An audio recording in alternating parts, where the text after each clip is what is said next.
ತೊಲಗಿಸಿ ತೊಲಗಿಸಿ ತೊಲಗಿಸಿ ತೊಲಗಿಸಿ ಉಳಿಸಿ ಉಳಿಸಿ ಉಳಿಸಿ ಉಳಿಸಿ panchayat bill panchayat bill panchayat bill ಅಯ್ಯಯ್ಯೋ ನನ್ನ ಹಣ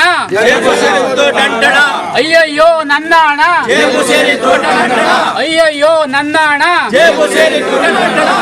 ಏನಿದು ಅಯ್ಯಯ್ಯೋ ನನ್ನ ಹಣ ಅಂದ್ರೆ ಏನು ಅಯ್ಯಯ್ಯೋ ನನ್ನ ಹಣ ಅಂದ್ರೆ ನಾವು ಮಳೆ ಗಾಳಿ ಬಿಸಿಲು ಅನ್ನೋದೇ ನಾವಾಗಿರ್ಬೋದು ಇಲ್ಲ ನಮ್ಮ ತಂದೆ ತಾಯಿ ಆಗಿರ್ಬೋದು ಹೊಲ ಗದ್ದೆಯಲ್ಲಿ ಅವರು ದುಡ್ದಂಥ ದುಡ್ಡನ್ನ ಮನೆ ಕಂದಾಯ ಅಂತ ಹೇಳುವಂಥದ್ದಾಗಿರ್ಬೋದು ಈ ಥರ ಸರ್ಕಾರಿ ಸಂಬಂಧಪಟ್ಟಂಗೆ ಕಂದಾಯದ ಹೆಸರಲ್ಲಿ ಏನು ವಸೂಲಿ ಮಾಡುವಂಥದ್ದು ಇರುತ್ತೋ ಅದನ್ನು ತೆರಿಗೆ ರೂಪದಲ್ಲಿ ನಾನು ಕಾನೂನುಬದ್ಧವಾಗಿ ಏನಿದೆ ಅದನ್ನು ನಾನು ಏನಿದೆ ತೆರಿಗೆನ ಪಡೆದುಕೊಳ್ತೀನಿ ಅನ್ನೋ ಒಂದು ಹೆಸರಲ್ಲಿ ಜನಗಳಿಗೆ ಸುಲಿಗೆ ಮಾಡ್ತಾ ಇರುವಂಥದ್ದೇ ಅಯ್ಯಯ್ಯೋ ನನ್ನ ಹಣ ಜೇಬು ಸೇರ್ತಾ ಇದೆ. ಯಾರ ಜೇಬು ಸೇರ್ತಾ ಇದೆ?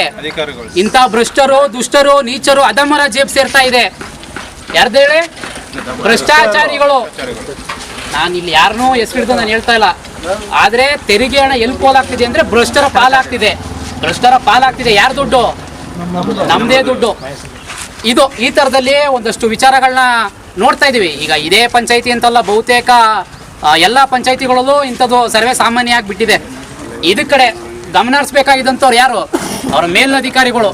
ಅವರ ಒಂದು ವಿಫಲತೆ ಏನಿದೆ, ಅವರ ವಿಫಲತೆಯಿಂದನೇ ಇಂಥ ಅಧಿಕಾರಿಗಳು, ಇವು ಕೆಳ ಹಂತದ ಅಧಿಕಾರಿಗಳೇನಿದ್ದಾರೆ ಇಷ್ಟು ರಾಜಾರೋಷವಾಗಿ ಇತರೆ ಮಾತಾಡ್ತಂದ್ರೆ ಇತರೆ ಅನ್ನೋದಕ್ಕೆ ಏನು ಕಾರಣ ಅಂತಂದರೆ ಅವ್ರ ಮೇಲಿನವರ ವಿಫಲತೆ. ನೇರ ರಾಜಾರೋಷವಾಗಿ ನನ್ನ ಹೇಳೋರಿಲ್ಲ ಕೇಳೋರಿಲ್ಲ, ನಾನು ಯಾವ ರೀತಿಲಿ ಬೇಕಾದ್ರೂ ಸುಲಿಗೆ ಮಾಡ್ಬೋದು, ಜನಗಳಿಗೆ ವಂಚಿಸ್ಬೋದು, ಮೋಸ ಮಾಡ್ಬೋದು ಅನ್ನೋವಂಥ ಅಧಿಕಾರಗಳನ್ನ ಕೊಟ್ಕೊಂಡು ರಾಜಾರೋಷವಾಗಿ ನೀವು ಮಾಡ್ರಪ್ಪ ಅಂತ ಒಂದು ರೀತಿ ಕುಮ್ಮಕ್ಕು ಅವರಿಂದನೇ ಇರ್ಬೋದು ಅಂತ ನಾವು ಭಾವಿಸ್ತೀನಿ. ಏಕೆಂದರೆ ಅಷ್ಟಿಲ್ಲದೆ ಇವರು ಇಷ್ಟೆಲ್ಲ ಮಾಡೋದಕ್ಕೆ ಚಾನ್ಸ್ ಇಲ್ಲ. ಈ ಸಂದರ್ಭದಲ್ಲಿ ತನಿಖೆ ಮಾಡುವಂಥ ಸಂದರ್ಭದಲ್ಲೇ ಅವರ ಅಧಿಕಾರಿಗಳು ಬಂದು ಕುಂತಂಥ ಸಂದರ್ಭದಲ್ಲೇ ಜನಗಳ ಕಣ್ಣು ಅವರು ಯಾಮರಿಸ್ಬೇಕು, ಜೊತೆಗೆ ಅಧಿಕಾರಿಗಳಿಗೂ ಒಂದು ರೀತಿಲಿ ಅದೇನಂತಾರೆ ಮೇಲ್ಗೈ ಕೆಳಗೈ ಮಾಡುವಂಥ ಕೆಲಸಗಳನ್ನೂ ಸಹ ಮಾಡ್ತಾರೆ ಇತ್ತೀಚೆಗೆ ಕೆಲವು ಅಧಿಕಾರಿಗಳು. ಇಂಥದ್ದು ಇದು ಏನಾಗ್ತಿದೆ ಅಂತಂದರೆ ಜನಗಳಿಗೆ ಯಾವುದೇ ರೀತಿ ಒಂದು ಜನ ಕಲ್ಯಾಣವನ್ನು ರೂಪಿಸ್ಬೇಕು ಅನ್ನೋ ಥರದಲ್ಲಿ ಈ ಪಂಚಾಯಿತಿ ಅಭಿವೃದ್ಧಿ ಇಲಾಖೆ ಏನಿದೆ ವಿಫಲವಾಗ್ತಿದೆ. ಜನಗಳಿಗೆ ಕಟ್ಕೊಡ್ಬೇಕು, ನಾವು ಕಟ್ಟುವಂಥ ತೆರಿಗೆ ಹಣ ನಮ್ಗಳ ಕಲ್ಯಾಣಕ್ಕಾಗಬೇಕು. ಆದರೆ ಇತ್ತೀಚೆಗೆ ನೋಡ್ತಾ ಇದ್ದೀವಿ, ಇದು ಯಾವುದೋ ಮೋರಿ ಕ್ಲೀನ್ ಮಾಡಬೇಕು ಅಂತ, ಅದಕ್ಕೆ ಮೋರಿ ಮಾಡಬೇಕು, ಮೋರಿ ಕ್ಲೀನ್ ಮಾಡಬೇಕು ಅನ್ನೋ ಥರದಲ್ಲೆಲ್ಲ ಅನುದಾನಗಳು ಬಿಡುಗಡೆ ಆಗ್ತಿದ್ವಿ.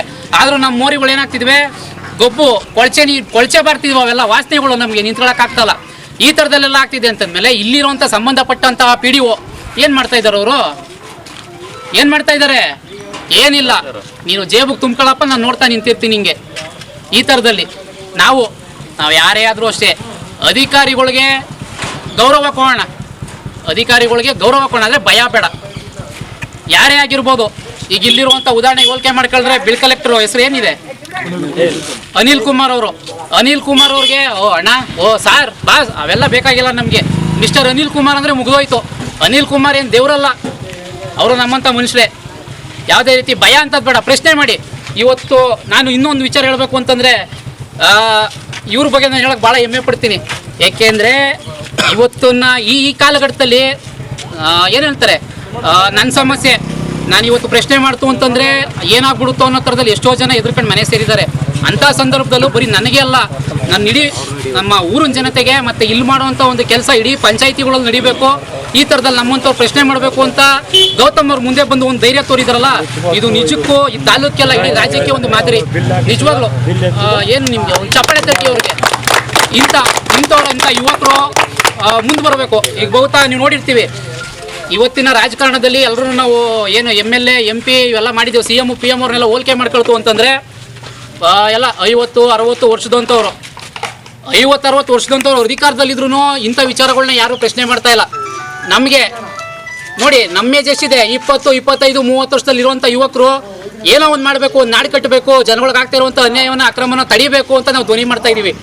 ಅಧಿಕಾರ ಇಲ್ಲ ನಮಗೆ, ನಾವು ನಿಮ್ಮಂಗೆ ಜನಸಾಮಾನ್ಯರು, ಆದರೂ ನಾವು ಈ ಥರ ಪ್ರಶ್ನೆ ಮಾಡ್ತಾ ಇದ್ದೀವಿ. ಆದರೆ ಮಾಡಬೇಕಾಗಿದ್ದವರು ಎಲ್ಲೋ ಹೋಗಿ ಕೂತಿದ್ದಾರೆ. ಬಹುಶಃ ಇವರು ತಿಂದು ತೇಗ್ತಾರಂತಂದ್ರಲ್ಲ ಅವ್ರಿಗೂ ಪಾಲು ಹೋಗ್ಬೋದೇನೋ, ಇವರು ತಿಂದು ತೇಗ್ತಾರಂತಂದ್ರಲ್ಲ ಅವ್ರಿಗೂ ಪಾಲು ಹೋಗ್ಬೋದು. ಅದ್ರ ಸಲುವಾಗಿ ಇವರೆಲ್ಲ ರಾಜಾರೋಷವಾಗಿ ಈ ಥರದಲ್ಲಿ ಬೀದಿಗೆ ಒಂದು ದಂಧೆ ಮಾಡೋದಕ್ಕೆ ನಿಲ್ದಿರುವಂಥದ್ದು. ಇದು ಹೇಳ್ತಾ ಇದ್ದೀನಿ.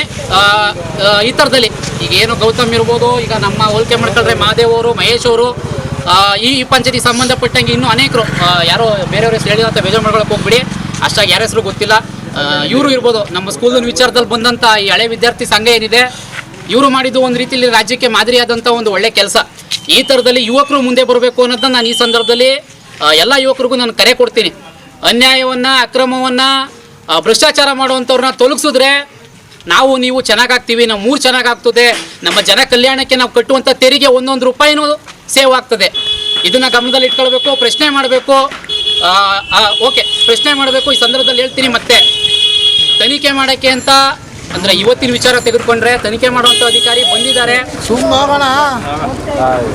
ಇರಲಿ ತನಿಖೆ ಮಾಡಬೇಕು ಅಂತ ಬಂದಿರುವಂಥ ಅಧಿಕಾರಿ ಅವರ ಕರ್ತವ್ಯ ಏನಿದೆ ತನಿಖೆ ಮಾಡುವಂಥದ್ದು ಅಷ್ಟೇ ವಿನಃ ಅವ್ರ ಥರದಲ್ಲಿ ಒಂದಷ್ಟು ನನಗೆ ಬಿದ್ದು ಇವ್ರಿಗೆ ಯಾವುದೇ ರೈಟ್ಸ್ ಇಲ್ಲ. ಇವ್ರು ಬಂದಿರುವಂಥದ್ದು ಇವ್ರ ಮೇಲ್ನವ್ರದ ವರದಿ ಏನಿದೆ, ನೀನು ಹೋಗಿ ಅಲ್ಲಿ ತನಿಖೆ ಮಾಡಬೇಕು ಅಂತ ಏನು ಹೇಳಿ ಕಳಿಸಿದಾರೋ ಅದನ್ನು ತನಿಖೆ ಮಾಡಿದ್ದಾರೆ. ಆದರೆ ಏನು ತನಿಖೆ ಮಾಡಿದ್ರು ಅಂತಲೂ ಅವ್ರು ಲೈವಲ್ಲಿ ಹೇಳಲಿಲ್ಲ. ಅದಕ್ಕೆ ಅವಕಾಶ ಇಲ್ಲದೆ ಇರ್ಬೋದೇನೋ, ಅದನ್ನು ನಾನು ಓಕೆ ಅಂತ ಒಪ್ಕೊಳ್ತೀನಿ. ಆದರೆ ಅವ್ರು ಏನಂತ ತನಿಖೆ ಮೇಲ್ನವರು ಕೊಟ್ಟಿರ್ತಾರೆ ಅಂತದನ್ನ ರಿಪೋರ್ಟ್ನ ನಾವು ತೆಗೆದುಕೊಳ್ಬೋದು. ಅವಕಾಶ, ಹಕ್ಕು ಜನಸಾಮಾನ್ಯರಾದ್ರೆ ನಮಗೆಲ್ರಿಗೂ ಇದೆ. ಒಳ್ಳೆ ರೀತಿಯಲ್ಲಿ ಅಂದರೆ ಇಲ್ಲಾಗಿರೋಂಥದ್ದು ನಿಜವಾಗ್ಲೂ ಇಲ್ಲಿ ಸತ್ಯ ಅಸತ್ಯ ಆಗಿದೆ ಅನ್ನೋ ಥರದಲ್ಲಿ ಅವರು ರಿಪೋರ್ಟ್ ಕೊಟ್ಟು ಅವ್ರ ಮೇಲ್ನವ್ರಿಗೆ ವರದಿ ಮಾಡಿದರೆ ಅವ್ರಿಗೆ ನಾವು ಏನು ಅವ್ರ ಕಾಲಿಗೆ ಬಿದ್ದು ನಾವು ನಮಸ್ಕರಿಸೋಕೆ ನಾವು ರೆಡಿ ಇದ್ದೀವಿ. ಆದರೆ ಇವ್ರನ್ನ ಬಚಾವ್ ಮಾಡಬೇಕು, ಇದರಲ್ಲಿ ಅವ್ರದ್ದು ಏನಾದ್ರು ಶಾಮೀಲಿದ್ರೆ ನಾವು ಏನೋ ಒಂದು ರೀತಿಯಲ್ಲಿ ಅದನ್ನು ಮರೆಸ್ಬಿಡ್ಬೇಕು ಅನ್ನೋ ಥರದಲ್ಲಿ ಏನಾದರೂ ಸುಳ್ಳು ವರದಿ ಕೊಡ್ತು ಅಂತಂದರೆ ನಾವು ಅದನ್ನು ಮುಂದುವರಿಸ್ತೀವಿ. ಆ ವರದಿ ಏನು ಕೊಟ್ಟಿದ್ದಾರೆ ನಾವು ತೆಗೆದುಕೊಂಡು ಅವ್ರ ಮೇಲೂ ನಾವು ಏನು ಮಾಡ್ತೀವಿ, ಕ್ರಮ ಜರುಗಿಸುವಂಥ ಕೆಲಸಕ್ಕೆ ನಾವು ಮುಂದಾಗ್ತೀವಿ. ಅದಕ್ಕೂ ಮೀರಿ ಮಿಗಿಲಾಗಿ ಅವ್ರ ವಿರುದ್ಧನೂ ಪ್ರತಿಭಟನೆಗಳನ್ನ ನಾವು ಹಮ್ಮಿಕೊಳ್ತೀವಿ. ಈ ಸಂದರ್ಭದಲ್ಲಿ ಹೇಳ್ತೀನಿ, ಇಲ್ಲಿರುವಂಥ ಬಿಲ್ ಕಲೆಕ್ಟರ್ ಏನಿದ್ದಾರೆ, ಈ ಬಿಲ್ ಕಲೆಕ್ಟರ್ಗಳಿಗೆ ನಾವು ಸನ್ಮಾನ ಮಾಡ್ತೀವಿ. ನಮ್ಮ ಪಕ್ಷದ ವತಿಯಿಂದ ಇತ್ತೀಚೆಗೆ ನಾವು ಮಾಡ್ತಾ ಇರೋಂಥದ್ದು ಸನ್ಮಾನ ಮಾಡಿದ ಒಂದು ಕೂಡಲೇ ಈತ ಏನೋ ದೇವತಾ ಮನುಷ್ಯ, ಜನನಾಯಕ ಆ ಥರದ್ದಲ್ಲ. ನಮ್ಮ ಪಕ್ಷದಲ್ಲಿ ನಾವು ಸನ್ಮಾನ ಮಾಡ್ತಾ ಇರೋವಂಥದ್ದು ಭ್ರಷ್ಟಾಚಾರ ಎಸಗಿದಂಥವನು ನೇರ ನಮ್ಮ ಕಣ್ಣು ಬಿತ್ತಂಥ ಸಂದರ್ಭದಲ್ಲಿ ನಾವು ಹೋಗಿ ಅವ್ನಿಗೆ ಮುಲಾಜಿಲ್ಲದೆ ಹಾರ ಹಾಕುವಂಥದ್ದು, ಅವನಿಗೆ ಟೋಪಿ ಹಾಕುವಂಥದ್ದು, ಶಾಲು ಒಪ್ಸುವಂಥದ್ದು, ಈ ಕೆಲಸವನ್ನು ಮಾಡ್ತೀವಿ.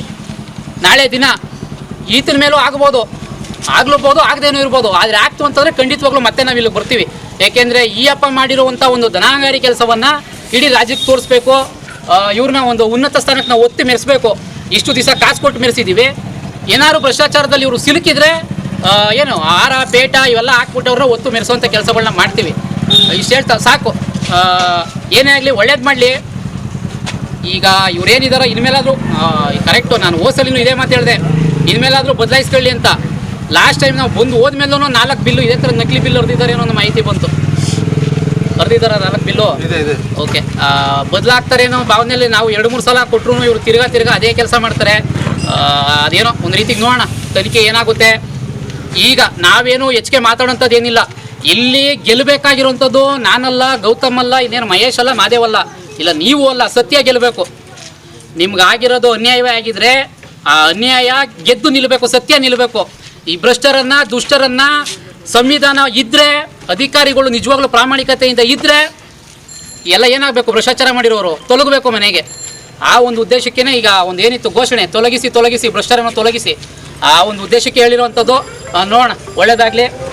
ಕರ್ನಾಟಕ ರಾಷ್ಟ್ರ ಸಮಿತಿ ಪಕ್ಷಕ್ಕೆ, KRS ಪಾರ್ಟಿಗೆ ಬಿಡುಗಡೆ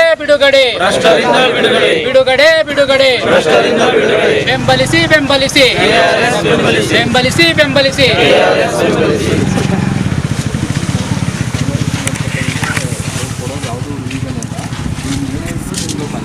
ಪಂಚತಂತ್ರದಲ್ಲಿ ಇರುತ್ತೆ ನಿಮ್ಮದು ಕಂದಾಯ. ಅದನ್ನು ಆದಷ್ಟು ಸಾರ್ವಜನಿಕರು ನಿಮ್ಮ ಮೊಬೈಲ್ಗಳಲ್ಲೇ ತಿಳ್ಕೊಬೋದು.